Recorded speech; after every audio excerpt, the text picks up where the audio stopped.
Jayashree, Yeah, you have any comments? yeah, I entirely disagree. And I'm very happy to malign world leaders without any qualms whatsoever. So I have no worries on that front. So I'm thinking we're saying Israel will not annex or occupy Gaza, but it literally already does. It controls the movements of citizens within. It controls what goes in and out. It's demanding the surrender of arms as if a genocide has not been already committed upon the people, and not just against Hamas. We're saying that it is literally killing civilian populations. It's not only killing what it refers to as Hamas commanders. And yet we assume that people will respond as if Israel is operating on good faith. We're talking about the release of hostages, but what about the thousands of people whom we are calling prisoners? We're not calling them hostages because they are not white. I think this is the bare minimum. I think ceasefire is step one.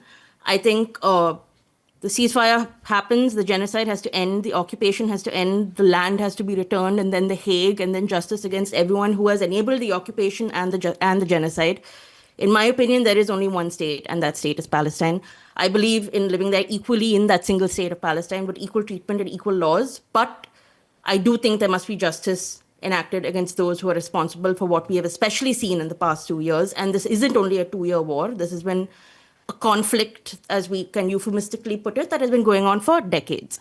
And I think this is the only long term view that does not excuse or enable genocide and colonialism and all the trappings of shit that come with it.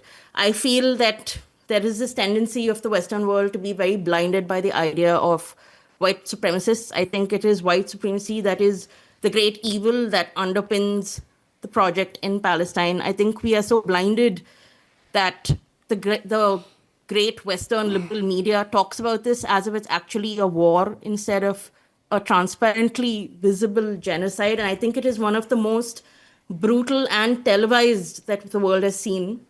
And yet, I think people don't see it as such.